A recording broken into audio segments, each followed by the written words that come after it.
Kau sertaku.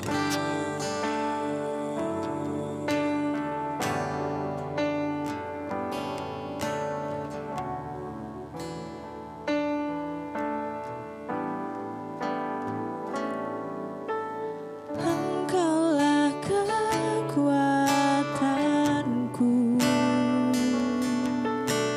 tempat perlindunganku saat badai menerpa. Aku tak akan goyah,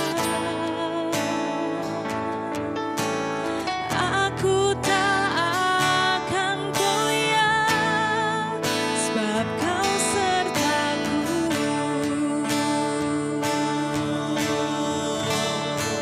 Sejauh langit dari bumi, begitu besarnya kasih-Mu, penuhi hati kami yang rindu menyembah-Mu, Yesus. Sejauh langit dari bumi, begitu besarnya kasih-Mu.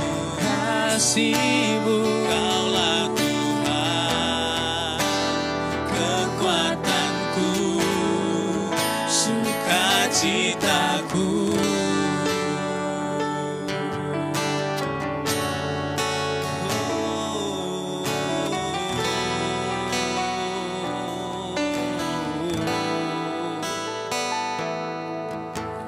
Engkaulah kekuatanku,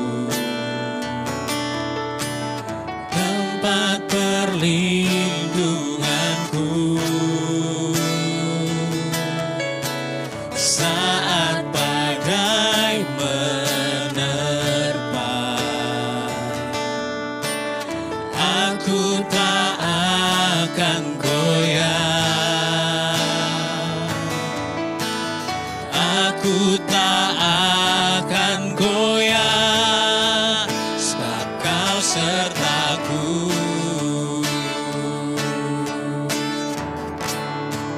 Sejauh langit dari bumi, begitu besarnya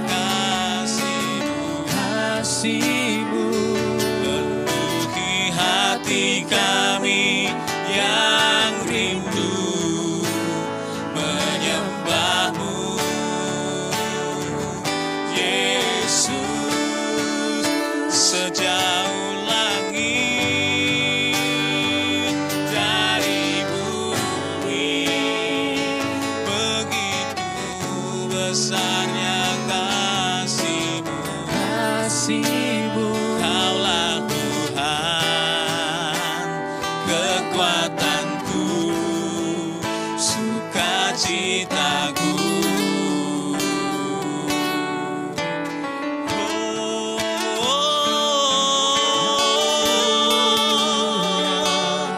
Engkau kekuatanku Tuhan, tempat perlindungan.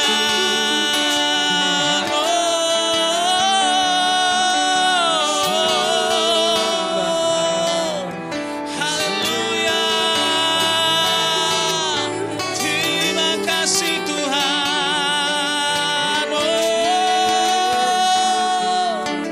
Haleluya.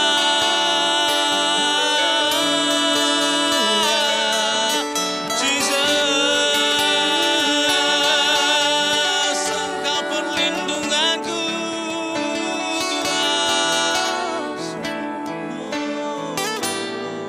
Sejauh langit dari bumi, begitu besarnya kasih-Mu, penuhi hati hati kami yang rindu menyembah-Mu. Yesus, sejauh langit dari bumi, begitu besarnya kasih-Mu. Kaulah Tuhan, kekuatanku, sukacitaku.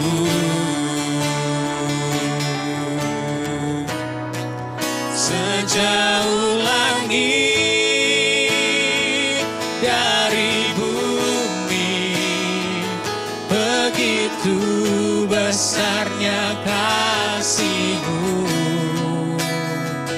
Penuhi hati kami yang rindu menyembah-Mu.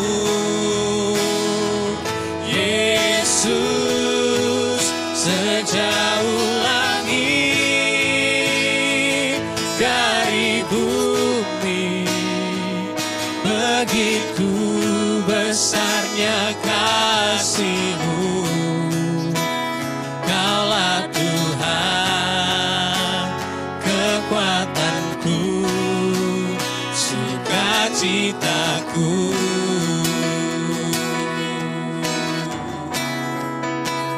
Kaulah Tuhan, kekuatanku, sukacitaku.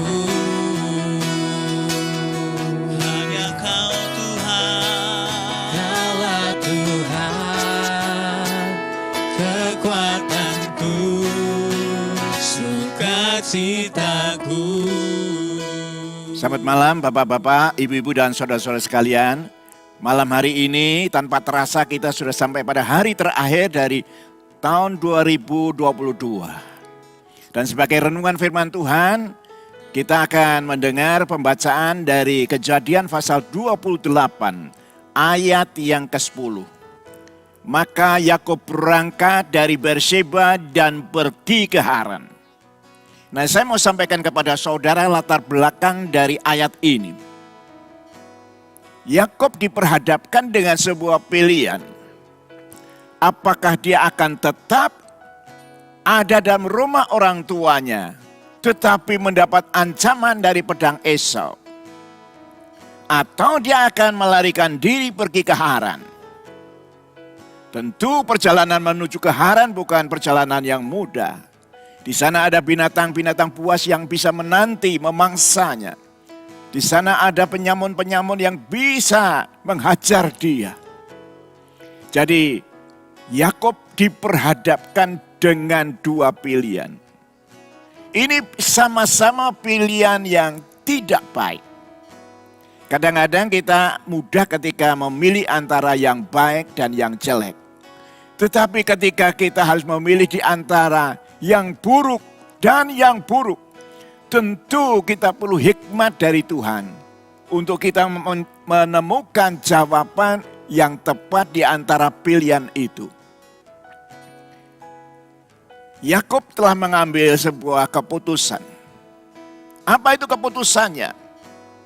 Daripada hidupnya ada di rumah, tetapi senantiasa, tiap hari, tiap saat, terancam oleh pedang Esau. Lebih baik dia melarikan diri, pergi ke Haran. Memang perjalanan itu penuh dengan bahaya, tetapi kemungkinan hidup itu lebih banyak. Dan menurut penafsir Alkitab, Yakub tidak melewati jalan yang biasa dilewati oleh para kafilah dari Kanaan menuju ke Haran. Tetapi melewati jalan tikus, jalan yang tidak biasa. Dengan maksud supaya jangan sampai Esau mengejar dan kemudian menemukan dirinya. Nah, dalam hidup kita memasuki tahun 2023, kita kadang-kadang dihadapkan dengan pilihan yang mudah. Antara pilihan yang baik, yang menyenangkan dan pilihan yang tidak menyenangkan. Itu sesuatu yang mudah. Tetapi manakala kita harus diperhadapkan dengan pilihan yang sama-sama tidak menyenangkan, kita perlu hikmat Tuhan. Saya ambil contoh. Apakah operasi itu akan dijalankan atau tidak? Kalau dijalankan, kalau gagal, kita invalid. Tetapi kalau kita tidak menjalani operasi, kita akan mengalami efek-efek sampingan yang buruk dalam kesehatan kita. Itu dua pilihan yang sulit, tidak mudah. Mungkin ada karyawan yang harus memilih terus bekerja sebagai karyawan walaupun gajinya tidak besar, atau mencoba untuk membuka usaha sendiri. Dua-dua merupakan pilihan yang tidak mudah. Ya. Nah, prinsip yang dipakai oleh Yakub adalah pilihlah di antara dua pilihan itu yang resikonya lebih kecil. Sekali lagi, Yakub mengajarkan kepada kita, pilihlah pilihan yang resikonya lebih kecil. Nah, dia mempertimbangkan bahwa perjalanan menuju ke Haran itu memang ada resiko, ada bahaya. Tapi itu lebih kecil resikonya ketimbang dia ada di rumah orang tua. Karena sewaktu-waktu pedang Esau akan menghabisi nyawanya. Jadi di dalam kita mengambil keputusan di dalam tahun yang baru, seandainya kita diperhadapkan dengan pilihan yang sama-sama sulit, kita perlu minta hikmat akal budi dari Tuhan supaya kita bisa memilih yang tepat. Tapi prinsip yang dipakai oleh Yakub adalah pilihlah yang resikonya lebih kecil. Itu. Nah, ini prinsip pertama. Jadi Yakub tidak menunda-nunda. Walaupun dua hal itu, pergi ke Haran dan tinggal di rumah orang tua itu merupakan pilihan sulit, dia tidak menunda-nunda. Kejadian pasal 28 ayat 10 mengatakan, ia lalu berangkat ke Haran. Artinya setelah keputusan diambil, dia mengeksekusinya. Ketika kita dalam bisnis atau dalam kesehatan, dalam menghadapi apakah operasi atau tidak, keterlambatan kita tidak mengambil keputusan itu bisa merugikan kita. Nah, Yusuf mengajarkan pilih yang risikonya kecil, dan ketika keputusan sudah diambil, secepatnya melakukan eksekusi. Itu pelajaran yang pertama. Pelajaran yang kedua, dalam perjalanan ketika tiba di Betel, Yakub mendapat mimpi, vision, penglihatan. Dan dalam penglihatan itu, Tuhan berjanji, aku menyertai engkau menuju ke Haran. Bahkan aku akan menyertai engkau balik kepada orang tuamu. Aku akan memberkati engkau, akan menolong kesulitanmu. Apapun kesulitan yang kamu hadapi. Jadi perjalanan yang penuh bahaya dari Yakub dapat penghiburan dari Tuhan dengan janji penyertaan Tuhan. Nah, saya mau memberitahu kepada saudara bahwa janji penyertaan Tuhan tidak identik dengan lalu perjalanan kita di tahun depan akan mulus, tanpa masalah, tanpa problem. Kita melihat apa yang menimpa Yakub. Dia memang akhirnya berjumpa dengan keluarganya sendiri, omnya yang namanya Laban. Lalu dia bekerja kepada Laban. Dia mencintai anak yang bungsu yang namanya Rahel. Lalu mereka bikin kesepakatan 7 tahun Aku bekerja tanpa digaji. Tapi nanti aku menikahi Rahel. 7 tahun telah lewat. Pernikahan dilangsungkan. Dan ternyata Laban tidak menyerahkan Rahel. Tapi menyerahkan kakaknya yang namanya Lea. Yang tidak dicintai. Artinya, walaupun ada penyertaan Tuhan, tapi bisa ketipu juga Yakub. Lalu Laban berkata, bukan tradisi di daerah kami, adik menikah lebih dulu dari kakak. Karena itu, kerjalah 7 tahun lagi, kamu akan mendapatkan Rahel. Jadi berarti, untuk mendapat Rahel, 7 tahun bekerja secara sukarela tanpa gaji. Itu hal pertama. Lalu dalam perjalanan, karena Yakub itu bekerja kepada Laban sepanjang 20 tahun. 14 tahun untuk Rahel. 6 tahun untuk mendapat harta. Maka dalam 6 tahun Alkitab berkata, Yakub ditipu 10 kali. 10 kali. Wali luar biasa ini. Ini omnya sendiri. Ini familinya sendiri. Tetapi kesepakatan senantiasa diubah. Ya. Tetapi karena Tuhan menyertai, maka akhir kisah itu mengatakan kekayaan Yakub jauh lebih besar daripada Laban yang dulunya menjadi tuannya. Jadi sekali lagi, penyertaan Tuhan bukan meniadakan halangan, rintangan dalam hidup. Itu sebabnya Daud dalam Mazmur 23 ayat 4 berkata, sekalipun aku melewati lembah bayang-bayang maut, aku tidak takut. Karena Tuhan besertaku. Artinya bayang-bayang maut itu kan kesukaran yang besar yang bisa berakhir dengan kematian. Daud menyadari penyertaan Tuhan tidak lalu meniadakan masalah yang harus kita hadapi. Tapi ayat itu berkata, aku tidak takut karena Tuhan besertaku. Nah, kalau kita melihat contoh-contoh lain di Alkitab, kita akan temukan hal yang sama. Daud sudah dilantik oleh Nabi Samuel sebagai raja atas Israel, 12 suku. Tetapi kita membaca dalam Alkitab lebih dari 10 tahun. Daud harus mengalami pengembaraan, buronan. Tidak pernah dia tenang di sebuah lokasi. Karena pasukan Saul akan memburu, akan mengejar.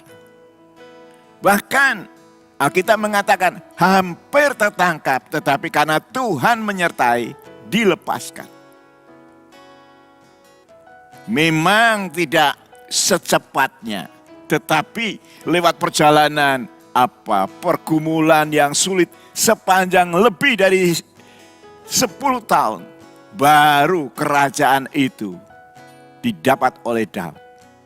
Artinya apa? Walaupun Tuhan menyertai kita, kita harus menyadari bisa terjadi di tengah-tengah penyertaan Tuhan itu masalah, problem yang tidak kita duga. Tapi satu hal yang penting buat kita, penyertaan Tuhan menyebabkan ketika kita konsisten dalam jalan Tuhan, kita akan mengakhiri perjalanan dengan baik. Ini sebabnya doa kita bukan masalah apa yang akan muncul dalam hidup kita, tapi Tuhan sertai aku di tahun yang baru, tahun 2023. Apapun masalah yang muncul, aku mohon Engkau memberi hikmat hingga aku bisa mengambil keputusan yang tepat.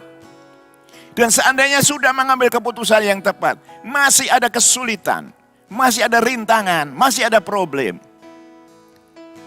Aku berdoa, Engkau melepaskan aku dari problem-problem itu. Itu sebabnya pada malam hari ini saya berpesan kepada saudara-saudara semua. Mari mendekat kepada Tuhan dan minta satu hal. Tuhan, sertai perjalananku. Sertai aku di dalam menempuh tahun yang baru. Karena bersama dengan Engkau, walaupun ada rintangan, ada halangan, selalu berakhir dengan happy end. Dengan sesuatu kemenangan yang Tuhan sediakan buat kita. Itu saja, Tuhan memberkati. Mari kita bersama-sama masuk dalam doa. Bapa kami yang ada dalam sorga, ketika besok kami menempuh tahun yang baru, dan ada keputusan-keputusan penting yang harus kami putuskan. Beri kami hikmat akal budi, supaya kami memilih yang terbaik di antara dua perkara, dua pilihan yang tidak baik. Kami akan mengikuti jejak dari Yakub untuk memilih yang risikonya kecil. Kami berdoa, Engkau menyertai perjalanan hidup kami, dalam kehidupan keluarga kami, kesehatan kami, bisnis kami, pekerjaan dan karir kami, pendidikan kami, jodoh kami.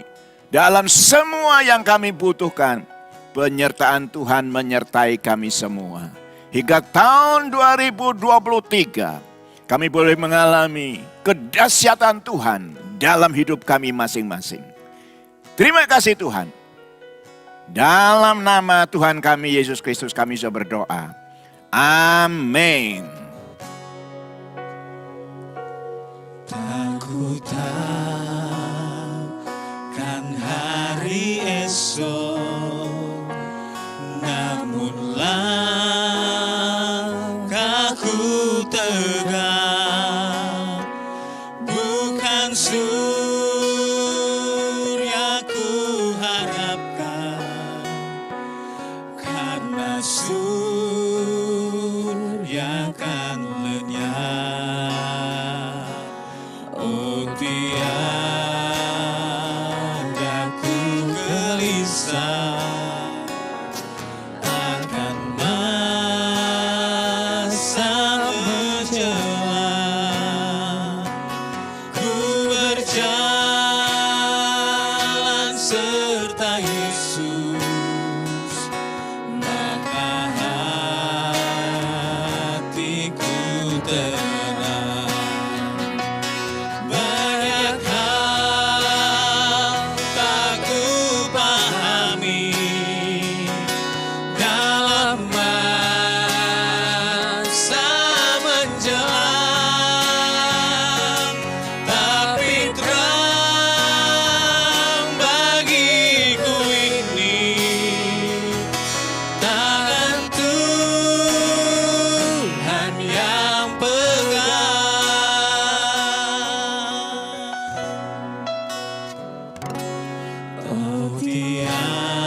Shalom, jemaat PCC yang terkasih di dalam Tuhan Yesus Kristus. Puji Tuhan, pada kesempatan ini saya Daniel Kurniadi, ini istri saya tercinta Octavia Dian Anggraini. Saya dan istri berasal dari Cilacap. Saya sudah menikah selama 22 tahun, anak 2, yang pertama perempuan, Taruni di PP Semarang semester 5, yang kedua cowok, sekarang menjadi Taruna di PP Semarang, Taruna semester 1. Puji Tuhan, saya berada di Semarang setelah melaksanakan dinas di Angkatan Laut. Terakhir saya dinas di Kupang. Pada saat saya dinas di Kupang, karena selama ini kehidupan kami berdua selalu banyak masalah, selalu banyak kekerasan, ketegangan. Karena apa? Kami belum hidup di dalam Tuhan dengan sebenar-benarnya, dengan sebaik-baiknya. Puji Tuhan, 2015 saya mulai ibadah di tempat ini bersama istri, bersama anak-anak kami, mulai ibadah, tapi kami masih takut. Berkali-kali kami diajak untuk mengikuti kegiatan MMK, kami belum berani. Kenapa belum berani? Karena jujur saya ini dulu pengguna narkoba, dan juga saya peminum, dan juga saya banyak melakukan dosa yang tidak terampuni lagi.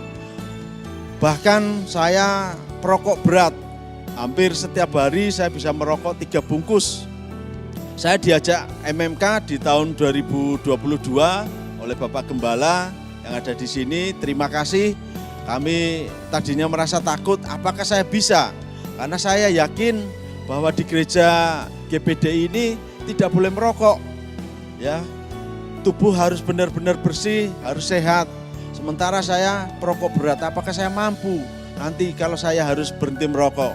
Puji Tuhan, saya bersama istri mengikuti kegiatan MMK dan dinyatakan lulus. Ada mujizat yang terindah di dalam kehidupan keluarga saya, yaitu pada saat istri saya menerima ujian dari Tuhan.